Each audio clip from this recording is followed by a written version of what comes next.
বিরতির পর আবারও আমন্ত্রণ সংবাদের বাকি অংশে। দারুল খিদমা মসজিদের নির্মাণ কাজ চলছে।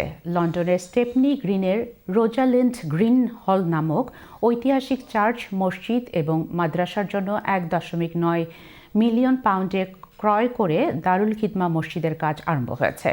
নামাজের জন্য জরুরি কাজ করতে এই মুহূর্তে প্রায় 500,000 পাউন্ড প্রয়োজন। কাজ সমাপ্ত হলে প্রায় 400 মানুষ একসাথে নামাজ আদায় করতে পারবে। মসজিদে মা বোনদের জন্য নামাজের জায়গা রাখা হবে। তাই দারুল খিদমা মসজিদ নির্মাণে সবাইকে সহযোগিতা করার আহ্বান জানিয়েছেন উদ্যোক্তারা।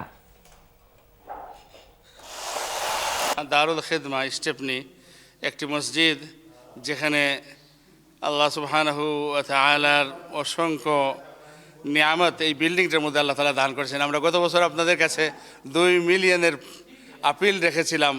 আলহামদুলিল্লাহ এটিকে আমরা কমপ্লিশন করতে পেরেছি 1.9 মিলিয়ন দিয়ে। এখন এখানে মসজিদ, নামাজ এবং কোরআন শরীফের তেলাওয়াত, তারাবি এবং সব কিছু শুরু করার জন্য ইমিডিয়েট কাজ করতে হচ্ছে এবং রমাদানের ভিতরে আমাদের কাজকে শেষ করতে হবে। এই জন্য আমরা পুরা কমিউনিটির সবার সাহায্য চাই।